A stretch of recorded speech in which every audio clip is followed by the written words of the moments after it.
Oh, I totally am not live on YouTube. I totally missed the mark. I totally missed the mark, guys. I clicked preview. What's up, guys?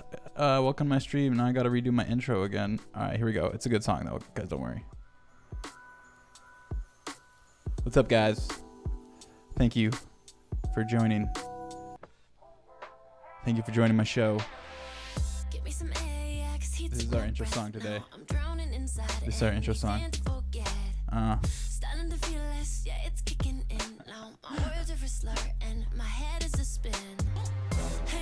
Hey. It's a great song. You'll know why. YouTube copy strike this.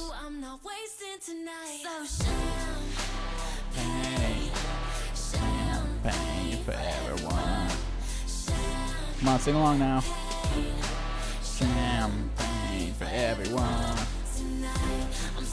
Yeah. Champagne. We all popping bottles out here because we all know the more fees there are, the more secure the network. Because the less people that'll use it, so the less reason to attack it. And we all know this. And so, yeah, welcome to my show. We're talking about the Bitcoin fee market. And I really like to call it a blind auction. And I'll kind of go into this why. But usually in like a free market, there's clear buyer and sellers. There's a price that you agree on, and there's a clear product that you have to give to exchange. And while there is a product in Bitcoin, it's called getting into the next block, it's not so clear which block you're going to get into. And so that's kind of a problem. You heard the channel's lit? Oh, it's a little lit. Yeah, what's up, everybody? What's up? How we doing? Thank you for joining. Yes, I was a couple minutes late on the ball. I actually started going on dlive and Twitch, but I missed the YouTube button. So sorry about that. But we are live now. What's up? Hope you like my desk. It's brand new from Goodwill. And let's get into it. We'll kind of go over some quick old news first. And the ETF is delayed again. So when institutional? Not yet. So yeah, the SEC punts on the Bitcoin ETF is the headline. So it punted. And here's kind of the document that says they filed on January 30th, and March 20th they extended the date a little longer, and they're basically extending it again. So institutional, well, not quite yet. So maybe sometime soon.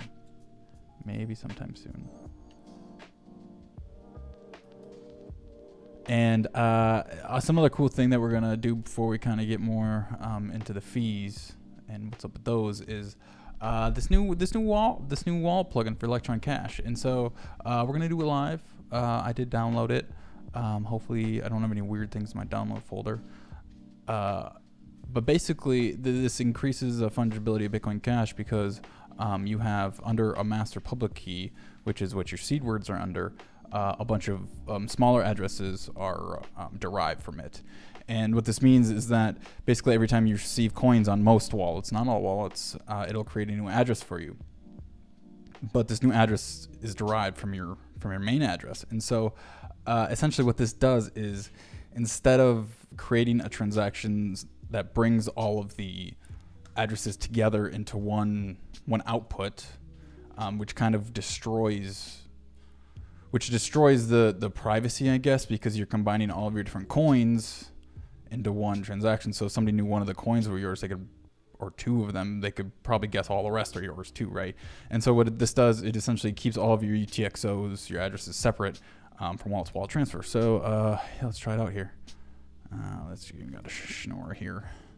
Here's my schnorr one. Okay, so I already downloaded the plugin. I lost the website for it, but I'll throw this link in the YouTube chat. Feel free to check it out. But yeah, we'll do it live. Okay, my dog's barking, so I'm gonna lock her out.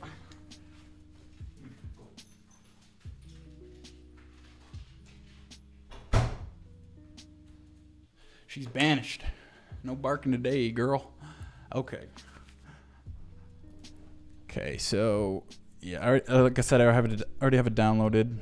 And then you go to install plugins, add a plugin, and then yeah, it's right here. You just upload the zip file. The devs do not audit or vet any plugins, so they're risky, and I trust this one. So there you go. Okay, so it's right there. And as you can see, I just got a new tab right here for the inner wallet transfer. And so master public key. So I'm going to, I already created a different wallet that I want to transfer it to. And I'm going to get the master public key of this. So to do that, I go to wallet information. This is my master public key right here. So all of the public keys, all the addresses that this wallet will ever create are derived from this master public key right here. And so I'll copy that and then paste it there. And I haven't done this yet, so we're doing it live. We'll do it 1 hour. So 7 transactions an hour. All right, so you should not be using either wallets during transfer. Leave it active. Plugin ceases operation and will have to be reactivated if it is stopped during operation. All right, no problem. Okay, so these are my different addresses. And then I just got one of them already over here, I believe. Unless somebody, that's from my other, unless somebody else just sent me, that's my other wallet. It didn't say which one it was from. But yeah, so history, we'll see this pop up, I'm guessing. It looks like it has it. Oh yeah, that is. Okay, so I just got this first one here. So it has it time listed here. So the next one will come in like 22 minutes and then 4 minutes, 5. So yeah, so that's Electron Cash, new plugin. So that's really cool. Keep all your UTXOs separate. Super easy. I just did it and I didn't know how to. So again, the article right here is in the YouTube chat, so go and check it out. I'll throw it in dlive chat too. We got a couple of viewers in there. Oh, hey, I'm echoing. What's up? There's my echo. All right. Okay, so yeah, let's go. Oh no, I still have an echo. Sorry, guys. All right, we'll just keep that down for now. Okay, yeah. So here's the actual GitHub. So you can you just click right here, and then yeah. So you just literally just download that zip and you load the zip file into Electron Cash. So I will. Hey, thanks for the donation, JC. Appreciate that. Appreciate it.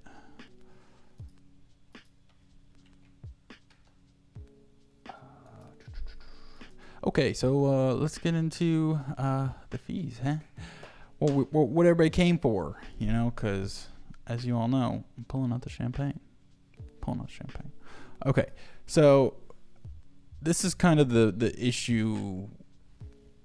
All right, so the main issue is that miners are rewarded for their block based on two things. One is the block reward, which right now is 12.5 Bitcoin on both BTC and BCH, and it goes down over time. I have a graph of it. I'll show you in a bit. And they also have the transaction fees that also are on top of the block reward. One doesn't exclude the other. They're separate. And so over time, the block reward goes down, and the theory is, well, what does need to happen is that transaction fees will eventually need to essentially replace the block reward, right? And so, yeah, here's the graph showing this. If I click through, it like takes me to a weird website, I think. So, just don't want to do that. Okay, so yeah, we're right here.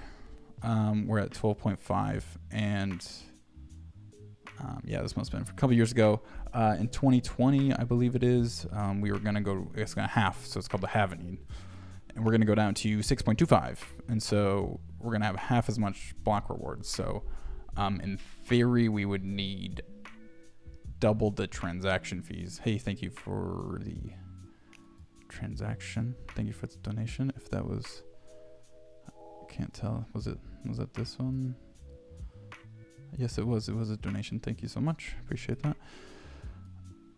And yeah, and so over time, it eventually goes down. So eventually, transaction rewards are just gonna have to replace it. And so this is the amount of Bitcoin blue that will ever be created. And so it levels off at 21 million.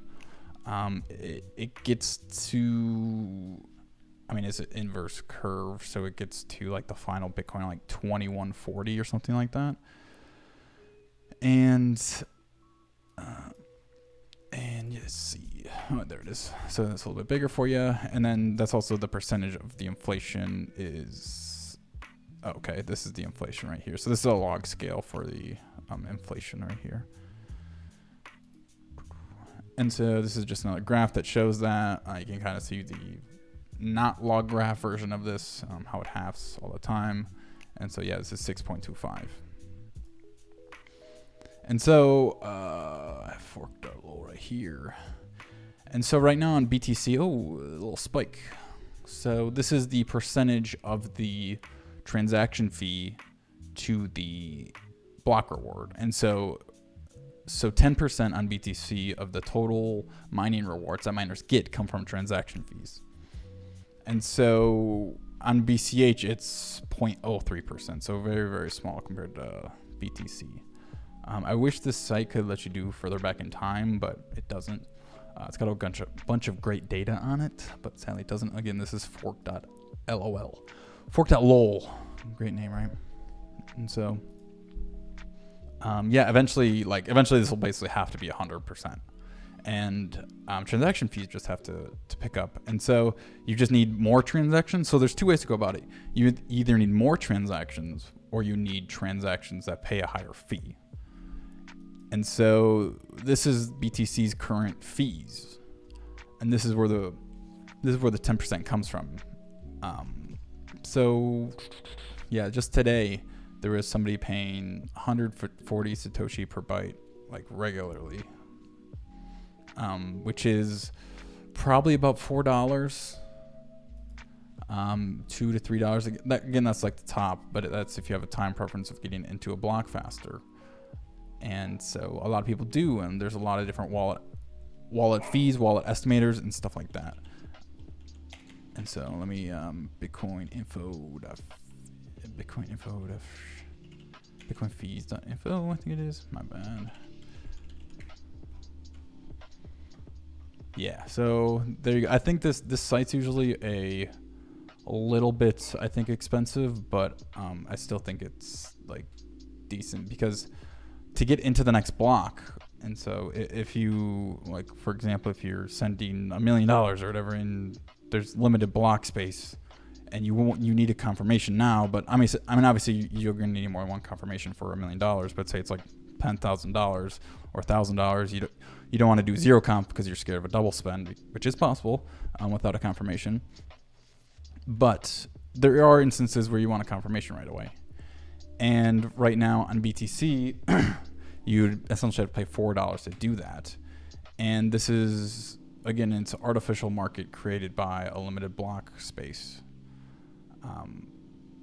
And I don't know of any type of money that would regularly cost like $4 to send and take that long. And basically, the thing is, you're not sure what to actually put in as your fee, because if we go back to Joe, the mempool, which is all the pending transactions, this is the 2-hour chart on BCH, go to BTC, and so this is a pretty close-up view of the mempool right here. And so it looks like all these red bands are clearing every block, so every time you see it down, it's a block going through and clearing out a bunch of transactions, probably about 1 megabyte worth. Oh, whoa, what was that guy paying? That was a lot right there. And so you can see people are paying these fees because they need to get into blocks. I mean, you could pay this green like 20 Satoshis per byte and hope you get into one of the next blocks eventually. Like if you don't have a time preference, like you be, oh, I just want it in 2 hours, and then you just like wait for it to clear, and it might not, you know. And so basically, if you want to get in the next block. Yeah, this is a good example actually right here, this little gray bar. and all of a sudden a block hasn't come for a while, so you kind of see it's like regular. You're gonna have to outbid the next guy, right? You're gonna have to outbid the next guy. So if you come in right after a block, chances of another block, chances of a new block are always 10 minutes from every point, which is very counterintuitive, but it's every 10 minutes from every point in time. You can never expect a block at a certain time, except for 10 minutes from now. So this guy's paying 140 Satoshi per byte. So like, hey, I'm gonna pay 150 Satoshi per byte. Then all of a sudden, somebody pays 2,000, but your transaction is already in there. And then maybe this is more than half a megabyte. This was a pretty big block right here, anyways. So this is PTC. I'm looking at the wrong one. Okay, sorry, that's inflated just because of how expensive it is, the transaction fee. But yeah, you kind of get the gist. You get the gist of it. So if you put in a transaction right here, you're not sure who else is going to bid on top of you. So you basically end up overpaying to be sure. And when everybody starts overpaying, fees just go up. Like that's literally when the supply of block space is limited and demand is not, fees are going to go up. So only people with short time preferences will pay those higher fees. And so yeah, hey, thanks for the follow. And that's really like the fee market. So I like to call it a blind auction again, because you don't know what the other people are gonna bid for the block space. So you end up paying more. So you end up paying more, and then the next guy ends up paying more. And this is how we'll go to the all-time graph here.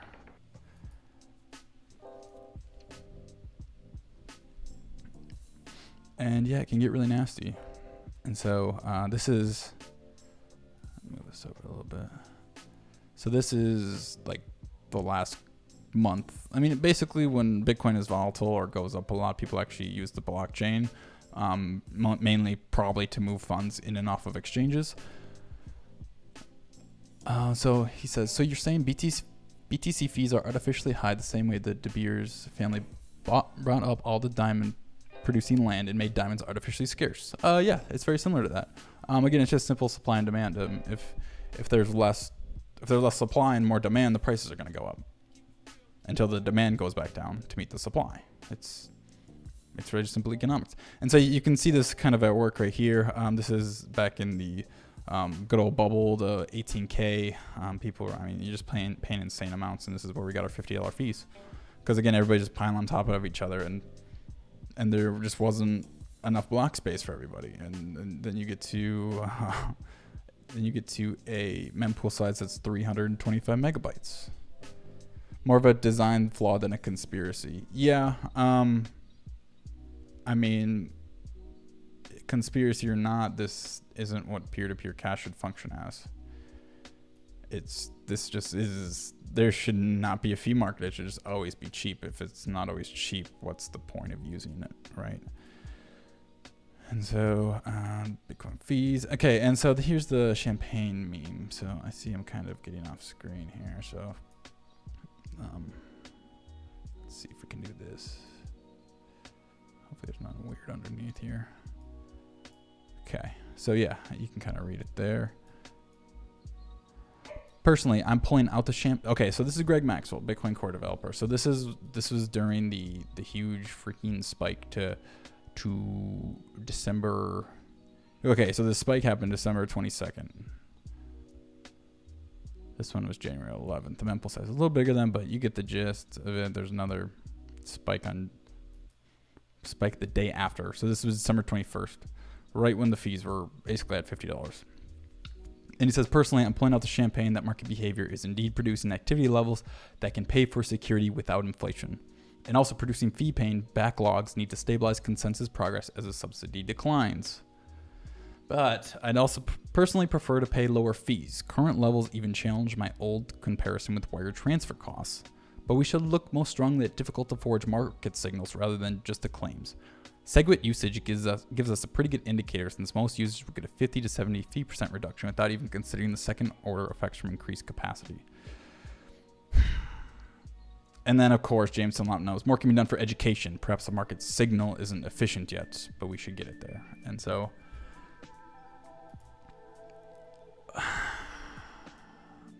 I mean, even 50 to 70% fee reduction on $50 is still $25. 70%, maybe like $10, $15. Like I would never use an online money that costs like that. Like, so this is where this meme comes from. I'm pulling out the champagne. Yeah, we're pulling out the champagne. So, I mean, again, so this is, so basically, back to the Fork website. I keep closing the right ones. Oh, here's a good fee. I like this fee website. I was sent this the other day. Let me move my face here. And so if you're a medium-sized merchant with 5,000 monthly revenue divided by 746 orders at $7 on BTC at 210 Satoshi per bytes, 35% of your revenue would go to fees. $1,800 would go to fees. On BCH, Bitcoin Cash, it would be 45 cents. PayPal, $430. Stripe, $360. And if so, I mean, as a merchant, you basically need your transactions to go through, because I'll see if I can find it real quick.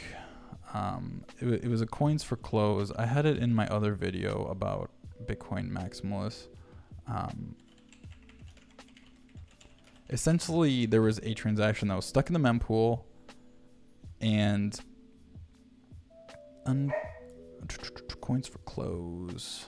Now my dog wants to go outside. She can't just chill out when I want her to chill out. But yeah, basically there was a transaction that was just stuck in the mempool for so long that it just eventually dropped. And it happens. And so as a merchant, again, you basically need confirmations for your own sake. Otherwise, they can get double spent. And so yeah, this is kind of, if you're a merchant, it would be just dumb to take a lot of BTC transactions. I mean, if your customer wants to pay the transaction fee, they can do that. But then, like, why would you pay an additional $4 to use something? Like, the transaction fee doesn't get passed on to the merchant. It's a customer thing. Like, the merchant isn't going to be paying these fees anyways. But, like, again, it adds up. It adds up. And so say you were a BTC only. God, I gotta take this dog out. I'm sorry. Here's some music.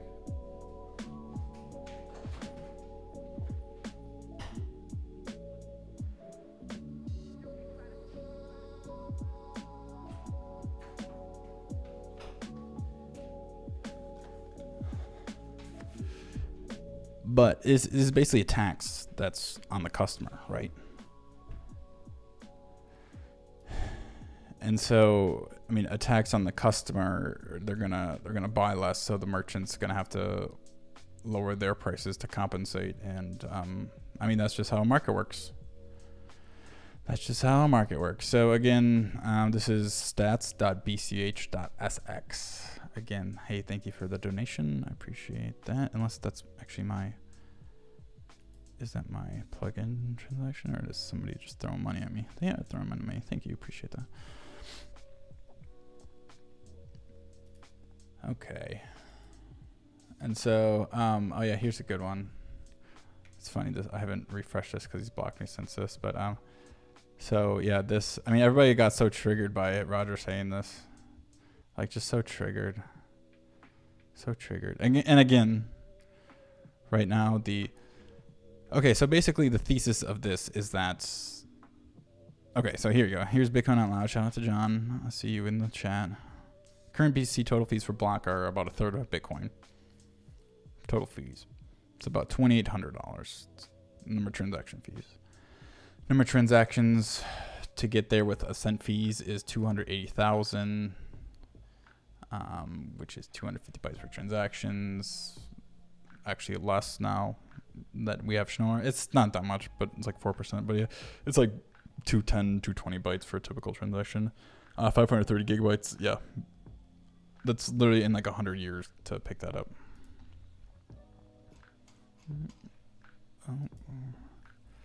And yeah, so this was last month. This was just an article. Bitcoin miners earned $300 million in April as transaction fees jumped 250%. I think actually, Okay, so 14 million was from transaction fees. Sorry. So yeah, additional 14 million dollars were transaction fees, and so since Bitcoin PTC cannot have a high transaction throughput, they have to rely on their transaction fees to pay their miners. And if they don't have high transaction, again, this is over time. Obviously, there's a block reward right now, but this is kind of their own argument shoved back at them, right? They need to keep the fees high while the block reward goes down. And again, right now it's only like 10% of BTC fees or total block reward. Yeah, which is actually it's like 5% right there. But yeah, over time 5%. And of course, this is just another bullshit. This is from 2 weeks ago. This is an article saying DApp volume highs. No, sorry, wrong article. Bitcoin blocks filled to the brim. SegWit keeps fees at bay. Man, averaging 35%, alleviating fee pressures. Hey, sorry, I've been off screen, but what's up? 2018 average SegWit usage was only 26% and only 11% at Bitcoin's peak,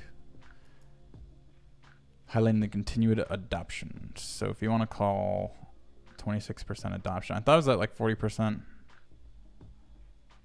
but currently, like this is currently 1 to 2 block confirmation times are 84% lower than seen at peak though. Bitcoin's moving on chain. Dear estimates that at current SegWit usage levels, fees could go up as high as 300% should on-chain movement of Bitcoins resemble that seen at the end of 2017. Still, fees would be 55% cheaper than the seen in December 2018. It's 2017, but again, 55% cheaper than $50 is still $20.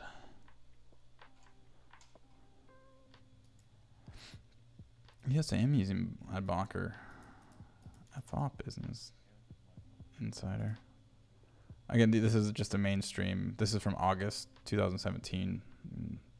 Alright, you need to chill with that. Sorry, can't take that.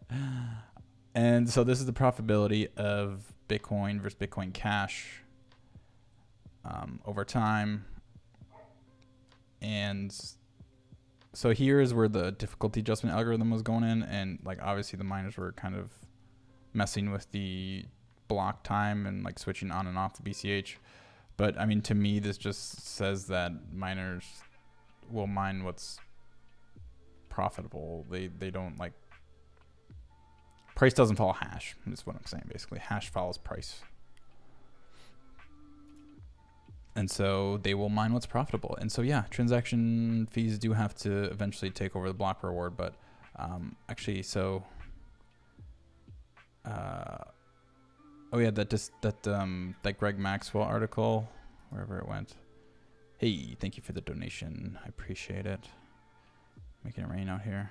That's what I'm talking about. Maybe I can pay rent. December 21st is when total fees have almost crossed the block reward. You want to see what happened that day? As far as Bitcoin went, it was right here. So basically a huge percentage drop. This is even on a log chart. Like he made that blog post at this drop. Like literally this was the day he made the post and fees went up.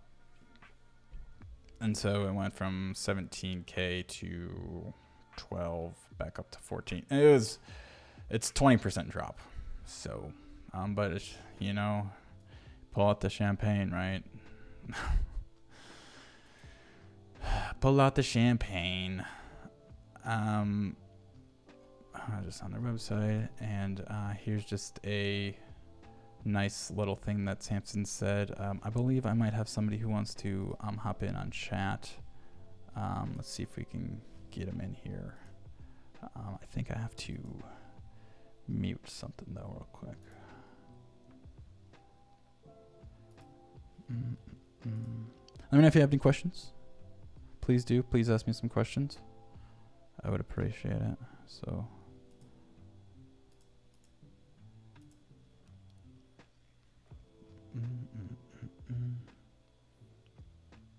Hello, are you there? I am here. Hello, what's up? I want to introduce yourself real quick. What's up, guys?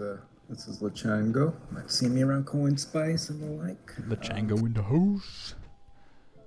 Yo, that 530 gigabytes was wrong. Bitcoin said, I'm catching up. It was 70 megabytes. Yeah, I thought it was a little, looking at it, I was like, wait, that's per block. 70 megabytes, that's all you need. All right, so let me go back to that real quick. I might have gotten rid of it. All right, let me find it real quick. But yeah, did you have some comments on the fee market?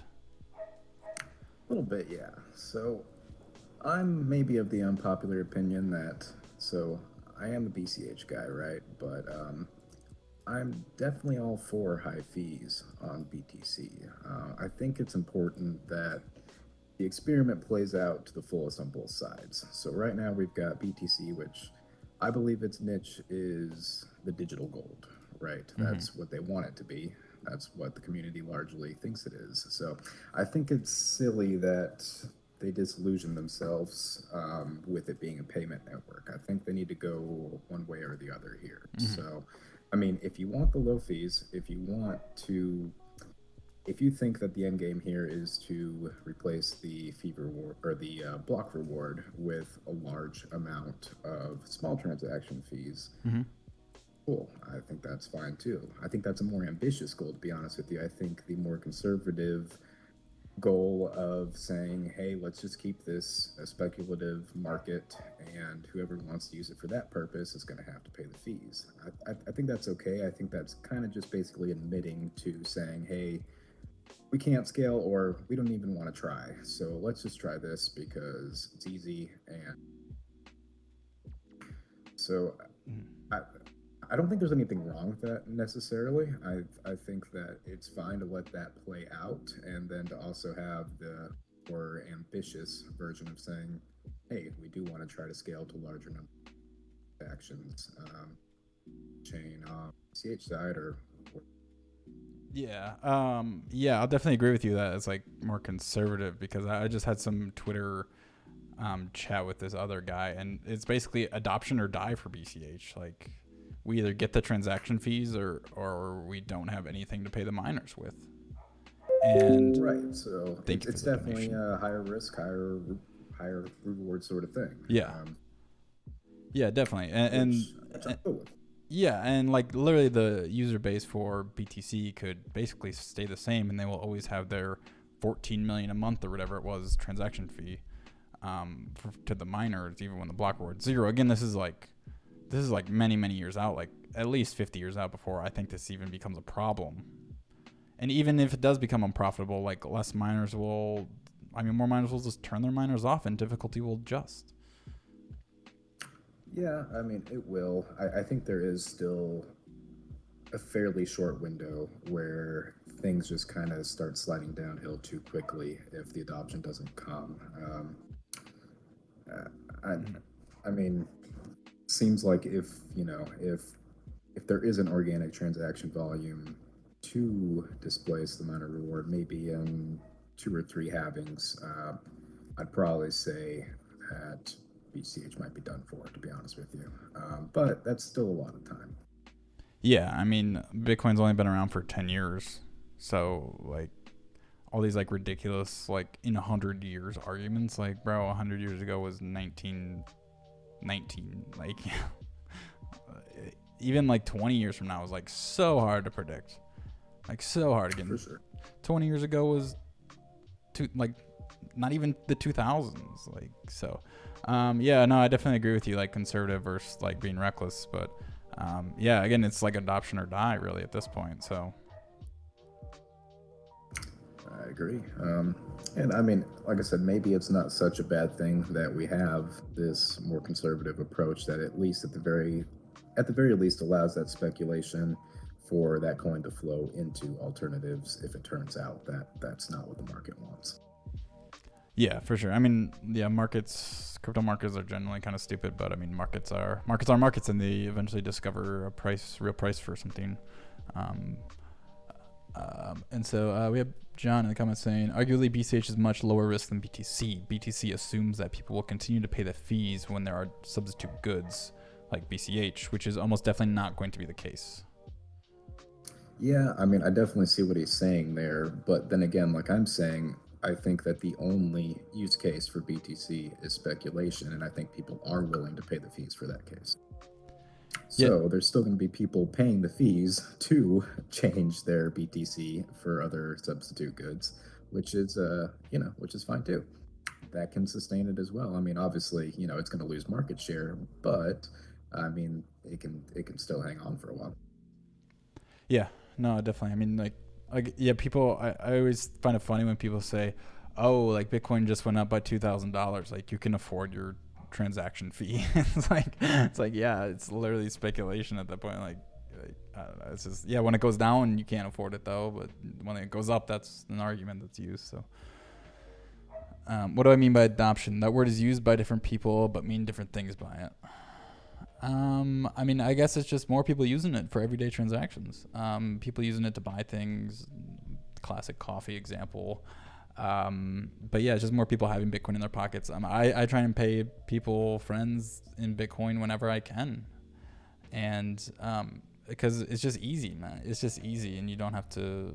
I mean, it's Bitcoin. I mean, we can go into why Bitcoin's awesome for everyday payments at some point, but it's kind of a little different. But check the article Emergent says. But yeah, I mean, what do you define as adoption, Luchango? I think I mean, it doesn't just have to be payments, right? Like, I mean, I'm not the sort of BSVer that says that everything needs to be on chain, but I think there's a lot of good use cases for on-chain data that aren't just payments as well. So, I mean, anyone that's willing to pay the fee, and if the miners are willing to mine it, that's adoption. Yeah, I agree. If an asset's only use case is speculation, it's a Ponzi scheme. People don't say that Bitcoin could be digital gold. Thank you for the donation. Whoever just sent some. Sorry if it's very loud donation in your ears, but that's what you get. 90% of people are not using BTC. They're hodlers. Speculation. What are people speculating on the price to go up? I mean, they're not speculating on becoming a world money. I don't think. I mean, obviously, some people want it to be that, but I mean, that's kind of just to pump their bags. Again, I'm overgeneralizing people, but you kind of get the gist of it. So, I wouldn't say it's just a Ponzi. I mean, yeah, I think would that's say definitely it's taking very extreme. akin to gold because gold has very little use in quantity, for utility. Sure, there's jewelry and there's electronics, but that's still very, very low volumes. Most of it is still speculative as well. It worked good as a base layer, for currency. So, like I said, if you want to let that vision play out, I think Bitcoin can be a lot more than that. But if that's the route you want to take, I think that option should be explored to its full extent, along with on-chain scaling vision as well. Yeah, for sure.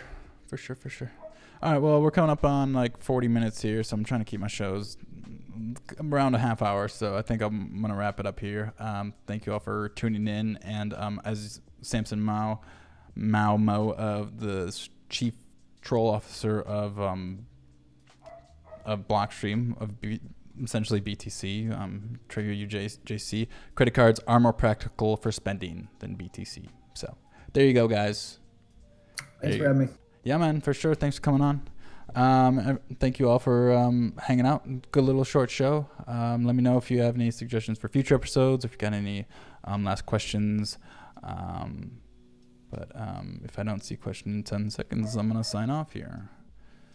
Okay, and one last thing. Yeah, go ahead. I think it's okay to support both visions. Like, I think it's okay to accept that that's the route that BTC is taking, and that's the route that BCH is taking. You don't have to exclusively like one or the other. You can like both. Whoa, you sound like extreme right there, man. Be careful with that. Maximalism or death. Centrism, right? I know, right? All right, man. Thanks for hanging out. And again, thank you everybody for hanging out. This is my 4th episode. I'm gonna be on every Monday, Thursday, 9 p.m. Felt like it went really quick. You want a bonus show? Follow me on dlive. Sometimes I hang out on there. I don't really put other things besides my show on YouTube. So again, thanks for hanging out. My dog's barking again as usual. So again, peace out.